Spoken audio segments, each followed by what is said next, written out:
The earth was still soft when Eliza knelt at her husband's grave. The mound of dirt smelled of rain and grief, and the wooden cross leaned slightly, as though it struggled to stand against the prairie wind. Her black dress clung to her knees, her hands pressed into the soil until dirt filled the creases of her fingers. They had buried him at dawn, just as the town's bell tolled low. No music, no tears from the crowd. Only whispers. Folks said death had come suddenly, violently. That justice had slipped away with the man who pulled the trigger. But Eliza knew better. Justice hadn't slipped. It had been held back. Her husband's name was carved crude into the wood. Nathaniel Cole, 1830–1864. The numbers meant little. The space between them was everything. He had been her anchor in a land that gave nothing freely. His hands had built their cabin. His voice had steadied her through winters that froze cattle in the fields. Now silence sat where his laughter had been. She pressed her forehead to the cross. Her voice cracked low, barely above a whisper. I will see him pay. But in her chest, anger burned wider than one man. The outlaw had pulled the trigger, yes, but the sheriff had let him walk. Sheriff Marcus Hale, broad-shouldered, silver in his beard, eyes that carried both sorrow and secrets. He had spoken words at the graveside, words about law and order. Hollow words. Eliza had watched him lower his gaze, unable to meet hers. She knew then what she had suspected all along. His hands were not clean. The town believed she would mourn quietly, fade into the shadows of widowhood. They expected her to bow her head, accept whispers, and keep her silence. They didn't know what fire loss had set inside her. Eliza rose from the grave, brushing dirt from her palms. The prairie stretched endless, wheat bending in the wind. Somewhere beyond those fields, the outlaw rode free. Somewhere closer, Marcus Hale polished his badge as if it still shone with honor. She walked back to the cabin, the boards creaking beneath her steps. Nathaniel's boots still sat by the door. She couldn't move them, couldn't sweep the dust that settled on them. His coat still hung on the peg, smelling faintly of smoke and cedar. The house felt hollow, a body without a heart. By lamplight, she poured whiskey into a glass, though she rarely drank. The burn seared her throat, but it steadied her trembling hands. She sat in Nathaniel's chair, staring at the fire, and let her mind circle the same truth again and again. If the law would not hang the guilty, then she would. That night, thunder rolled low over the plains. Eliza woke to the sound, her heart pounding, sweat damp on her brow. Dreams had carried her back to the moment. The gunshot, Nathaniel's body falling, her scream tearing from her throat. She saw Marcus standing there, his jaw tight, his eyes shadowed, already calculating how the story would be told. She rose and lit the lamp. The storm's light split the sky, throwing jagged shadows across the walls. She gripped the window frame, staring into the darkness beyond the fields. For a moment, she thought she saw a figure on horseback, waiting, watching. She blinked, and the prairie was empty again. By morning, the whispers had grown louder. At the store, women fell silent when she entered. At the church, men tipped their hats with pity sharpened into suspicion.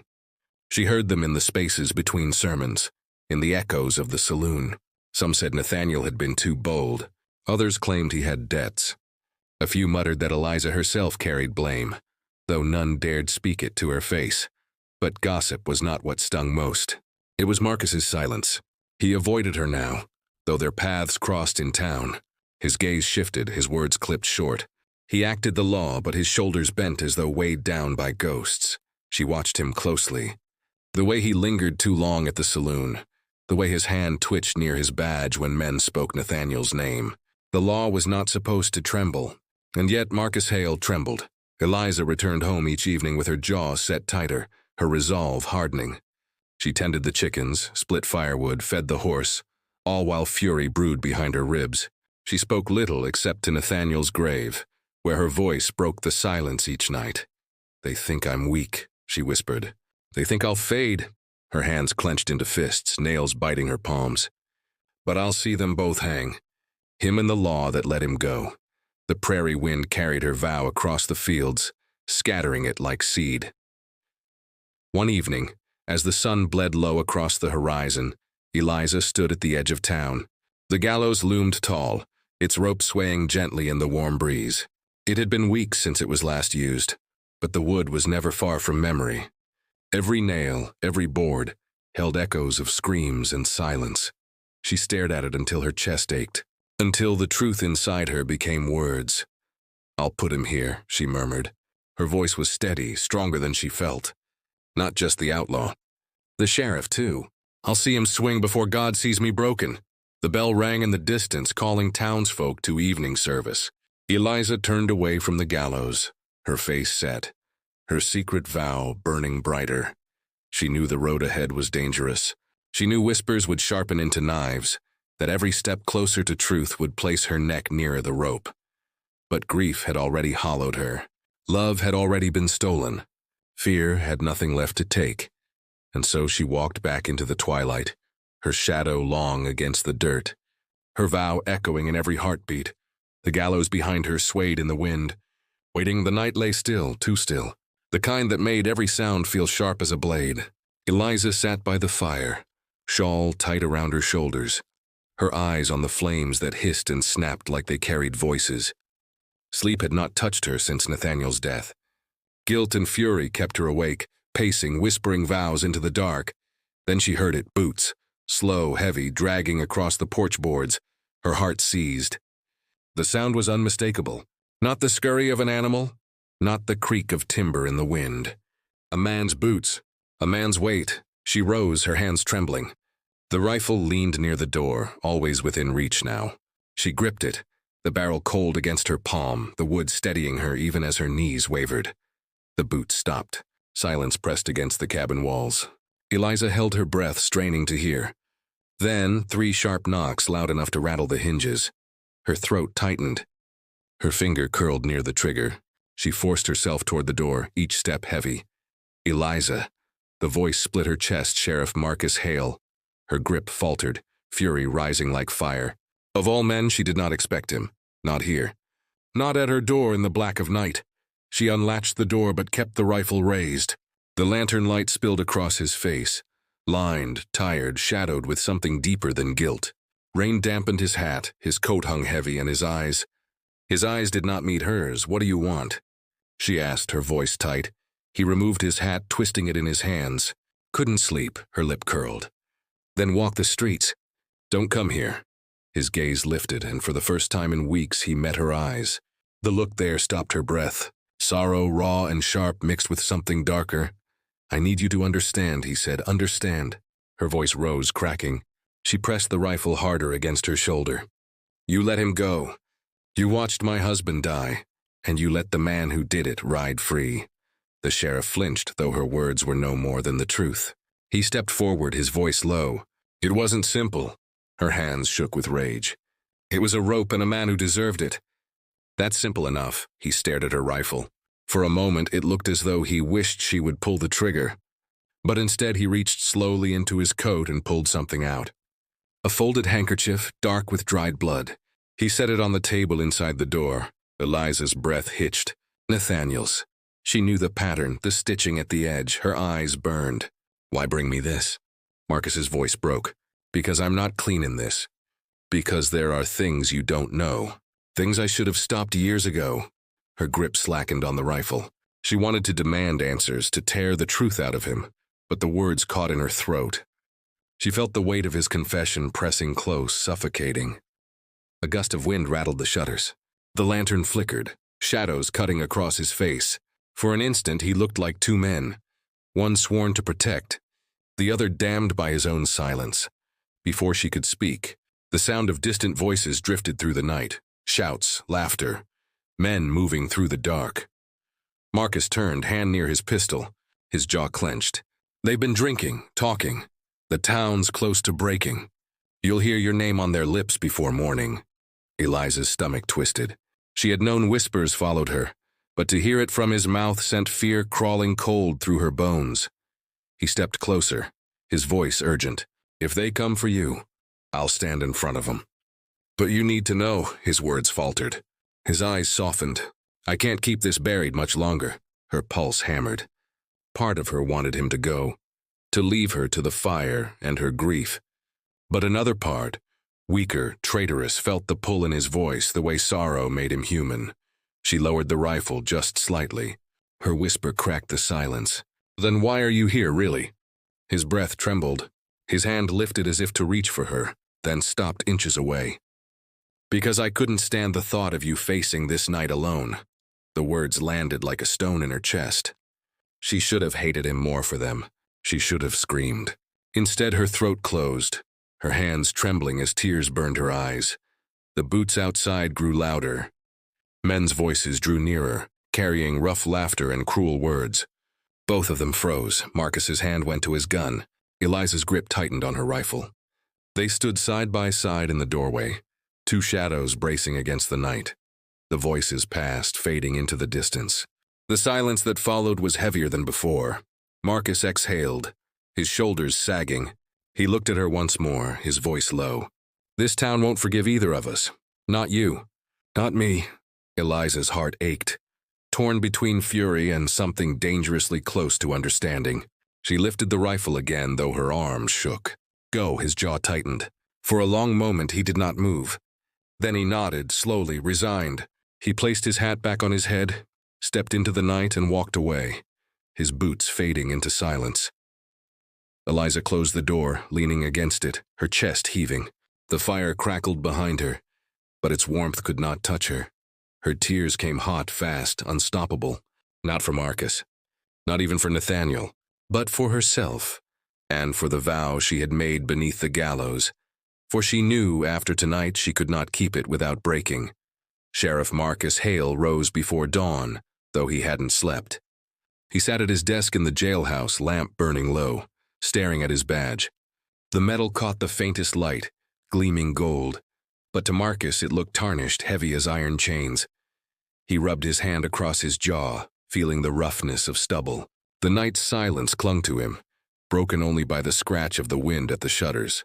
He reached for the bottle on the desk, poured whiskey into a chipped glass and downed it in one swallow. His hands shook as he set the glass down. He thought often of the first time he had sworn the law. Back then it had felt clean, simple. A line drawn clearly, good on one side, evil on the other. He had promised to keep the town safe, to hold the rope steady when justice called. But years had a way of blurring lines, and the blood he had stepped through left stains that no badge could hide. He closed his eyes, but Nathaniel Cole's face stared back at him, pale, slack, broken. Marcus had stood over the body, heart pounding, while Eliza's scream tore through him. He had wanted to pull his gun then and there, to put a bullet through the outlaw's skull, but his hand had not moved, because he had known that man, not just knowing him. Once long ago, Marcus had ridden beside him. The outlaw's name was Abram Pike. They had been young men then, hungry for coins and wild as the desert wind. Nights by the fire, whiskey passed between them, pistols quick to settle debts. Abram had been like a brother, and Marcus had shared in sins the law would never forgive. But Marcus had left that life, sworn it off. He'd pinned a badge to his chest and told himself he could bury what he had been. And yet, when Abram returned, when Nathaniel Cole lay bleeding in the dirt, Marcus's silence had not been weakness. It had been debt. He still owed Abram Pike. The jailhouse door creaked. Marcus straightened, shoving the bottle aside. Deputy Clay stepped in, young, eager, sharp-eyed. "Morning, Sheriff," Marcus grunted. "What is it?" Clay scratched his jaw. "The town's restless. Saloon talk's turning mean. Folks say if you won't hang Jonah Fletcher, they'll do it themselves." Marcus's chest tightened. "Jonah's not the one they want. It doesn't matter." Clay's voice was firm. "Blood on a man's boots is all the proof they need." Marcus's jaw worked. He said nothing, only waved Clay off. The deputy lingered a moment, suspicion in his eyes, then left. The sheriff leaned back in his chair, staring at the ceiling beams. Every word Clay spoke rang true. The town wasn't hungry for justice. It was hungry for blood. And if Marcus didn't give them Abram, they'd take Jonah instead. And Eliza. Eliza would never forgive him. The memory of her face last night, firelight across her pale skin, rifle trembling in her hands, cut him deeper than any blade. She had spat the truth at him. "You let my husband's killer walk, she wasn't wrong." He rose from the chair, shoving his arms into his coat, and stepped out into the street. The morning sun painted the town in gold, but the air was thick, watchful. Men leaned on posts, their eyes tracking him. Women hushed as he passed. Children played in the dust. but even their laughter sounded brittle. Marcus walked to the edge of town, where the prairie stretched wide. He stopped at the gallows, the rope swaying gently in the wind. He stared at it, jaw tight. So many had swung there. Men he had condemned, men whose eyes he had avoided as the trap gave way. He pressed a hand against the beam. His palm burned with memory. One day he thought, it'll be me. The sound of hoofbeats pulled him from his thoughts. He turned, and there she was. Eliza, riding slowly, her dark dress trailing like shadow against the golden field. She reined in near the gallows, her eyes hard. "Sheriff," she said, her voice steady. "Eliza." He tipped his hat, though shame weighed the gesture. "You owe me the truth." Her eyes narrowed, fierce. "Who was he?" His chest tightened. "You don't want that answer." Her voice sharpened. "Don't you tell me what I want. My husband's in the ground. You owe me his name." The silence between them stretched. Marcus's throat burned. At last he spoke about it. "Abram Pike." Her face paled, but she didn't flinch. "Then why isn't he hanging?" Marcus's voice broke low. "Because once, long ago, I was him. And he was me," her breath caught. Fury burned in her eyes. "You're no better than the man who killed Nathaniel." The words sliced him clean. He didn't argue. Couldn't. His silence was confession enough. She wheeled her horse, her shawl whipping in the wind. "If the law won't hang him, then it ain't law. It's cowardice." He watched her ride away, the dust rising behind her, her vow heavy in the air. Marcus turned back to the gallows, his shadow long against the dirt. His hands trembled as he gripped the beam. They would all come due, he thought. Every sin, every secret. And when they did, the rope waiting above him might not care whose hands had built it. The church bell rang slow that Sunday morning, its toll drifting across the prairie like a weary sigh. Dust clung to Eliza's skirts as she walked the path, her shawl pulled tight, her eyes hollow from sleepless nights. Inside, the air was heavy with wood smoke and the faint scent of wax. Families filled the pews, men with stiff collars, women with bonnets tied neat, children fidgeting under watchful eyes. The preacher stood tall at the pulpit, Bible spread wide, his voice solemn. Eliza slid into a pew near the back. She kept her head bowed, hands folded, though her heart beat loud in her ears. She felt their eyes before she heard their whispers. They say she visits the grave every night. Still talk to him, like he can hear. Strange how justice never found the man who shot him. Her chest tightened. She stared at the wood grain of the pew, willing herself not to look up. But the whispers grew sharper. "The sheriff walks by her place too often. Maybe she doesn't mind." A soft laugh followed, cruel and cutting. Eliza gripped her shawl tighter, her nails digging into the fabric. Shame burned hot across her face, though she had done nothing but grieve. The preacher's voice rose above the murmur. "The Lord sees what men hide. No secret stays buried, no sin unjudged." His words cut deeper than he knew. Eliza's throat closed. She wanted to rise, to shout that her secret was her own, but her body stayed still. Halfway through the sermon, the door creaked. A man staggered in, the smell of whiskey heavy on him. His hat hung low, his boots scuffed, his eyes bloodshot. He slumped into a pew near the front, muttering under his breath. The preacher hesitated, his words faltering, but the man spoke loud enough for all to hear. "Funny thing," he slurred. "Nathaniel Cole's dead, but his wife ain't half as lonely as she lets on." The church went silent. Heads turned. Eliza's blood ran cold. The man chuckled, bitter. "Sheriff Hale spends more time near her porch than he does in the jailhouse." A sharp gasp cut the air. A woman pulled her child close. The preacher slammed his hand on the pulpit. That's enough. But the damage was done. The whisper turned into a wildfire. Eliza rose, her legs trembling. Every eye followed her, every gaze filled with judgment. She felt their pity, their suspicion, their quiet hatred pressing like stones against her chest. Her lips parted, but no words came. What could she say? Denial would sound like guilt. Truth would damn her further, so she walked. Her steps echoed down the aisle, her skirts brushing the wood. She kept her head high, though her vision blurred with tears. Outside, the sun burned cruelly and brightly. She stood on the steps, breathing hard, her fists clenched. Behind her, the church buzzed like a hive, whispers spilling faster than the preacher's words could quell. She walked toward the graveyard, her boots crunching on gravel, her heart hammering. The cross waited, crooked in the soil. She fell to her knees, pressing her forehead to the dirt. "I didn't ask for this," she whispered, voice breaking. "I didn't ask for him. I didn't ask for any of it." But the prairie gave no answer. Only the wind through the grass, carrying her shame across the land. By afternoon, word had spread through every corner of town. In the saloon, men leaned close over cards, muttering. Sheriff's got himself tangled. Always knew there was more to her story. Widow's poison. Mark my words. By dusk, even children carried the tale, whispering as she passed, their laughter sharp as knives. Sheriff Marcus heard it too. Standing outside the jailhouse, he caught the looks, the smirks, the murmurs. His jaw clenched, his chest heavy. He wanted to silence them, to tell them nothing had passed between him and Eliza. But silence itself was confession. He found her that evening at the grave again, her shoulders shaking as she wept.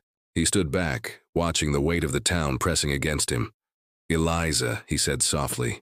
She turned, her eyes red, her voice hoarse. "They'll never stop now." He swallowed hard. "No." Her chin lifted, defiant through the tears. "Then let them hang me with you." His chest ached. He wanted to reach for her, to promise protection, but his hands stayed at his sides. He had no promises left to give. The church bell rang again, calling the faithful to evening prayer, but neither of them moved. They stood in silence as the sky bled red, two souls bound by grief, by guilt, by secrets too heavy for words, and behind them, the town sharpened its whispers into weapons. The storm had broken over the plains, rain hammering the roof, thunder rolling low like distant cannons. Eliza stood at the window, lantern in hand, watching lightning split the sky. The cabin walls shuddered with each crack. She jumped at the sound of boots on the porch. The knock came sharp, urgent. "Eliza!" The voice cut through the storm. Sheriff Marcus. Her chest tightened. She hesitated, then pulled open the door. He stood there, soaked through, rain dripping from his hat, pistol drawn and trembling in his hand. His eyes burned, not with law but with torment. He stepped inside, slamming the door against the wind. "They're coming," he said, voice rough. "Men from the saloon. They'll drag me out by dawn if they find me here." Eliza gripped the back of the chair, her knuckles white. "Then leave. Don't bring this to my door." His pistol shook. He pointed it, not at her, but at the floor between them, as though even he didn't trust where it might aim. His voice cracked. "I can't leave." Not without saying it, her throat went dry. "Saying what?" "That I should have hung him," Marcus rasped. "Abram Pike, I should have hung him years ago. And when he killed Nathaniel, I let debt blind me. That's on me. His blood's on my hands." The storm roared louder, rattling the shutters as if the sky itself bore witness. Eliza's breath trembled. Rage flared in her chest. "So you admit it? You let my husband die." His eyes burned. "Yes, and I've hated myself every day since." The pistol lowered, his arm heavy, but he still gripped it like a man drowning clings to rope. He took a step closer, his voice breaking. "I came here ready for you to hate me, to pull the trigger yourself. But I need you to know." Lightning lit the room, throwing his face into stark relief. He looked broken, hollow, desperate. "I never stopped thinking of you, even before he died. That's my sin too." Eliza staggered back, her chest heaving. The words tore through her, sharper than bullets. She wanted to scream, to strike him, to drive him into the storm. But her body betrayed her. She whispered, "Don't say that. It's the truth." His pistol clattered to the floor, useless now. He stepped closer, rain still dripping from his coat. "I've carried it too long." Her tears blurred her vision. "Nathaniel's in the ground because of you. And now you stand here daring to—" Her words broke. Her hands shook as she raised her own rifle, the barrel aimed at his chest. Her finger hovered on the trigger, her breath sharp. He didn't move, didn't flinch. "Do it," he said softly. "I deserve it." The storm howled outside, drowning the silence between them. Her arms trembled, her body torn in two. Hatred burned hot, but beneath it something else smoldered, something she had buried too long. Desire, forbidden, dangerous, cruel. Her grip slackened. The rifle lowered inch by inch. She sobbed once, sharp, ragged. Then, before she could stop herself, she crossed the space between them. Her lips crashed against his. It was not tender. It was raw, desperate, born of fury and grief tangled too tight. His hands rose hesitant, then cupped her face as though he feared she would vanish. The kiss burned hotter than the fire, fiercer than the storm outside. When she tore back, her chest heaved, her face wet with tears. "God forgive me," she whispered. His forehead rested against hers, his breath ragged. "There's no forgiveness left for either of us." The door shuddered under a sudden crash. Men's voices shouted outside, muffled by the storm. Lanterns bobbed in the distance. Boots pounded through the mud. Marcus grabbed his pistol from the floor, his eyes sharp again. "They found me," Eliza's heart pounded. She clutched the rifle, her body still trembling from the kiss. The taste of him lingered, bitter as whiskey, sweet as sin. "Let them take you," she said, though her voice shook. "Maybe the rope will give me peace." He looked at her, pain carved into every line of his face. "If they hang me, it won't give you peace. It'll only leave you empty." The voices outside grew louder. Fists pounded on the door. "Sheriff, we know you're in there." Eliza backed away, her rifle clutched to her chest. "Then go, run." Marcus's jaw tightened. "Not without you," her throat closed. The words she wanted to say tangled with the vow she had sworn beneath the gallows. She couldn't choose. Another crash shook the door. The men outside shouted, their fury rising with the storm. Marcus gripped her hand, fierce, desperate. "Tell me now. Do I fight or do I run?" Her tears spilled hot and fast. Her lips trembled with the words that could damn them both. But before she could speak, the door splintered, lantern light flooding in, rifles raised. Eliza's cry cut the storm. The sheriff's pistol lifted. And in the chaos, the taste of the kiss still burned on her lips, a secret that would haunt them both to the grave. Dawn bled slow over the prairie, the sky streaked in pale gold. The town was already gathered in the square, boots grinding into the dust, voices hushed and restless. The gallows loomed tall at the center, its rope swaying like it had waited all night for this very morning. Eliza walked among them, her black dress trailing, her shawl drawn close. Her face was pale, but her eyes burned. The whispers followed her with every step. Widow, temptress, murderess. She felt them pierce her skin like thorns, but she didn't slow. The jailhouse door creaked open. Sheriff Marcus Hale stepped into the light, his wrists bound, his coat torn, his face gaunt from sleepless nights.